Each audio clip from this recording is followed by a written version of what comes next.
अस्सलाम वालेकुम students, this is professor Zeb. उम्मीद करता हूँ आप सब लोग खैरियत से होंगे। न्यूक्लियर फिज़िक्स के लेक्चर सीरीज़ को हमने स्टार्ट किया था। आज का हमारा लेक्चर नंबर 3 है।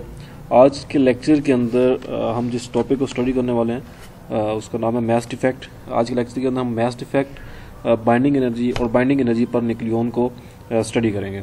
तो लेक्चर को स्टार्ट करने से पहले अगर आप इस चैनल पर न्यू है तो चैनल को सब्सक्राइब कर दें और साथ में लगे बेल आइकन को भी प्रेस कर दें ताकि हर नई आने वाली वीडियो आपको आसानी मिल सके। तो चलिए लेक्चर को स्टार्ट करते हैं। Mass defect. आज के लेक्चर के अंदर जो हमने टॉपिक स्टडी करना है उसका नाम है मास डिफेक्ट। मास डिफेक्ट की डिफाइन से हम स्टार्ट करते हैं कि मास डिफेक्ट की डिफाइन क्या है।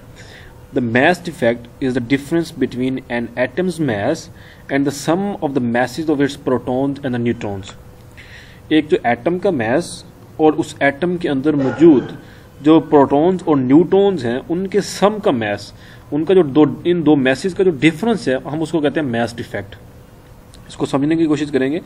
एक एटम का मास, एटम का इटसेल्फ मास और एटम के अंदर मौजूद जो उसके sum of masses of its protons and neutrons, atom के अंदर मौजूद प्रोटॉन्स और न्यूट्रॉन्स के मैसेज का जो सम है उसका और एटम्स के इटसेल्फ मास का जो डिफरेंस है उसको हम कहते हैं mass defect. Actually the mass is different from the masses of the component because some of the mass is released as energy when protons and the neutrons bind in the atomic nucleus. Actually क्या होता है कि जो मास होता है वो different होता है from the message of the components. जो उसके जो एटम्स के अंदर जो मौजूद न्यूट्रॉन्स और प्रोटॉन्स हैं वो जो एटम का जो ओरिजिनल मास है उससे क्या हो सकता है, डिफरेंट हो सकता है। वो क्यों डिफरेंट हो सकता है? क्योंकि कुछ मैसेज ऐसे होते हैं जो कि एनर्जी को रिलीज करते हैं जब प्रोटॉन्स और न्यूट्रॉन्स बाइंड होते हैं एटॉमिक न्यूक्लियस के अंदर। This mass defect results in a lower than the expected mass. हमारे पास जो मास डिफेक्ट होता है वो क्या होता है, लोअर होता है then the expected mass. So proper formula that is use to calculate the mass defect. Mass defect को कैलकुलेट करने के लिए हम जिस फार्मूले का इस्तेमाल करते हैं वो फार्मूला क्या है, AM इज इक्वल टू ये हमारे पास हो गया पूरे एटम का मास और यहाँ पे हमारे पास क्या है, एटम के अंदर मौजूद न्यूट्रॉन्स और प्रोटॉन का मास। Z हमारे पास क्या, एटॉमिक नंबर है। एटॉमिक मास के अंदर हमारे पास क्या होता है, number of protons, mass of proton plus mass of electron plus यहाँ पे क्या है, न्यूट्रॉन्स। A माइनस Z क्या होता है, न्यूट्रॉन्स होते हैं और न्यूट्रॉन का मास Mn। तो ये हमारे पास पूरे एटम का मास और एटम के अंदर मौजूद प्रोटॉन्स और न्यूट्रॉन्स का मास, उनका जो डिफरेंस होता है उसको हम क्या कहते हैं, मास डिफेक्ट। डिफरेंस क्या होता है, mass defect. Binding energy is equal to mc square से हम रिलेट करते हैं। मास डिफेक्ट भी बेसिकली बाइंडिंग एनर्जी जो होती है वो भी बेसिकली मास डिफेक्ट की ही होता है। वो किस तरह मास डिफेक्ट होता है वो हम आगे जाकर डिस्कस करते हैं।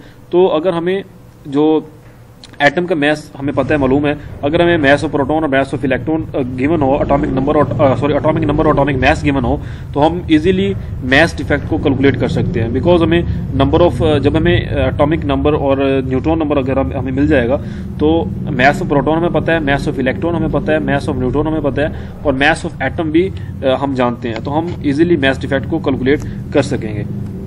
बाइंडिंग एनर्जी क्या होती है? Nuclear binding energy is the energy required to split a nucleus of an atom into its component parts.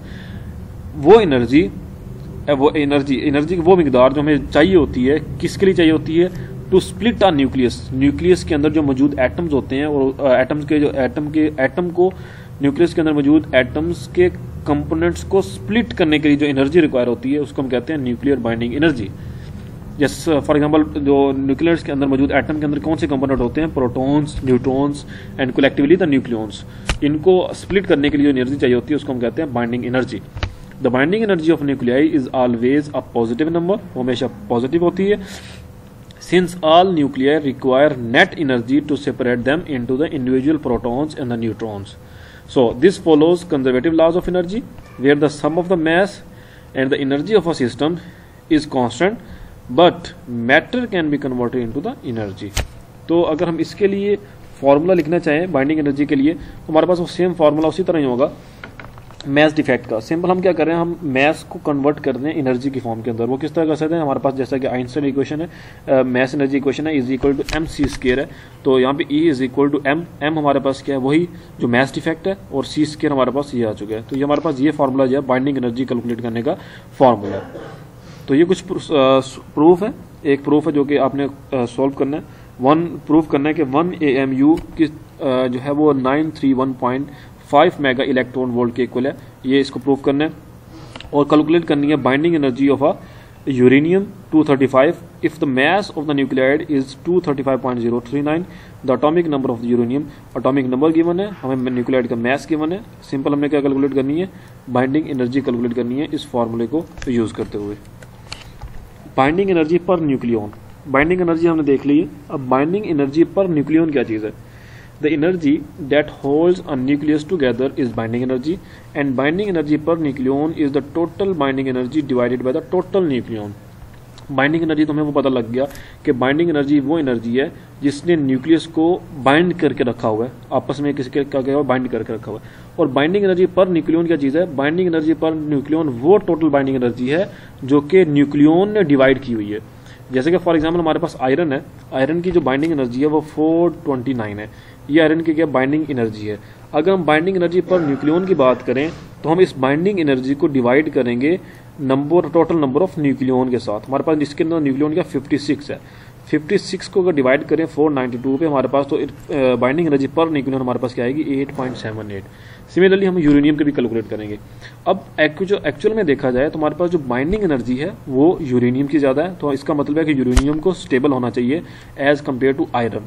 लेकिन जब हम इसकी बाइंडिंग एनर्जी पर न्यूक्लियन को चेक करते हैं तो हमारे पास आयरन की बाइंडिंग एनर्जी पर न्यूक्लियन ज़्यादा है एज कम्पेयर टू यूरेनियम।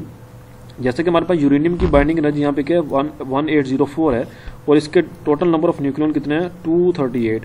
तो 1804 को 238 पे डिवाइड करें तो हमारे पास 7.57 आता है। तो ये बाइंडिंग एनर्जी कम है, बाइंडिंग एनर्जी पर न्यूक्लियन कम है as compare to the iron जिसकी बाइंडिंग एनर्जी 8.78 है। तो it's mean iron is the more stable than the uranium, so the binding energy per nucleon is more comprehensive term in explaining the stability of the nucleus। तो ये एक binding energy per nucleon अगर देखा जाए तो एक और ही comprehensive term है अगर हम स्टेबिलिटी ऑफ न्यूक्लियस को अगर यहाँ पे एक्सप्लेन करना चाहते हैं। तो अगर यहाँ पे अगर हम बाइंडिंग एनर्जी पर न्यूक्लियन की कर्व देखें तो वो किस तरह बनेगी, ये कुछ इस तरह की हमें एक कर्व बनेगी। हमारे पास स्टार्ट में जो है हाइड्रोजन है, हीलियम है, देन लिथियम है, helium, carbon, nitrogen, oxygen, sulphur और आयरन। ये हमारे पास तीन रीजन हमारे पास यहाँ पे बनते हैं। इस कर्व के अंदर देखा जाए फर्स्ट रीजन हमारे पास फ्यूजन का रीजन होता है, देन हमारे पास यहाँ पे स्टेबिलिटी का रीजन होता है, देन हमारे पास फिशन का रीजन होता है। कुछ इस तरह से कर्व को डिवाइड किया गया होता है। अब first region fusion region, fusion region के अंदर क्या हो रहा होता है? फ्यूजन रीजन के अंदर होता है फ्यूजन बेसिकली फ्यूजन होता क्या है? फ्यूजन एक ऐसा प्रोसेस है जिसके अंदर कोई भी न्यूक्लियर दो न्यूक्लियर होते हैं आपस में फ्यूज होते हैं मिलके और एक हैवी न्यूक्लियर बनाने की कोशिश करते हैं। So fusion is a process in which two atomic nuclei fuse together to form a heavier nucleus for elements lighter than iron 56। ऐसे एलिमेंट जो कि 56 से लाइटर होते हैं, ये सारा का सारा रीजन हमारे पास जैसे सल्फर हो गया, oxygen, nitrogen, carbon, lithium, hydrogen, helium, ये तमाम के तमाम क्या है, ये लाइटर देन आयरन 56 हैं। तो ये तमाम जितने भी एलिमेंट्स हैं ये न्यूक्लियस, इसके जो न्यूक्लियस हैं ये आपस में फ्यूज होने की कोशिश करते हैं। The curve of binding energy per nucleon suggests that the energy could be released in the nuclear reaction। nuclear reaction के अंदर एनर्जी क्या होगी, रिलीज होगी।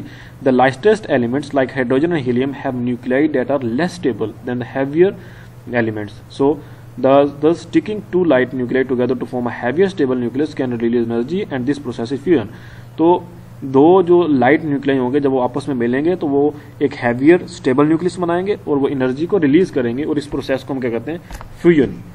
अगर हम नेक्स्ट रीजन की बात करें फिशन रीजन, फ्यूजन रीजन के अंदर दो लाइटर एलिमेंट्स आपस में उनके न्यूक्लियस जो होते हैं वो मिलने की कोशिश करते हैं और एक हैवी न्यूक्लियाई बनाने की कोशिश करते हैं जो कि फिशन रीजन होता है। फिशन रीजन के अंदर एक हैवियर न्यूक्लियाई खुद को डिसइंटीग्रेट करता है। हैवी न्यूक्लियस यहाँ पे खुद ब खुद क्या हो रहे होते हैं, डिसइंटीग्रेट हो रहे होते हैं और वो स्टेबिलिटी की तरफ जा रहे होते हैं। Nuclei with high mass numbers में अंडरगो न्यूक्लियर फ्यूजन। ऐसे न्यूक्लियाई जिनका मास नंबर ज़्यादा होता है, जैसा कि 56 से अगर ज़्यादा की बात करें और 82 से ज़्यादा की बात करें तो वो न्यूक्लियर फिशन की तरफ जाता है। Where the nucleus split to give two daughter nuclei with the release of neutrons and energy.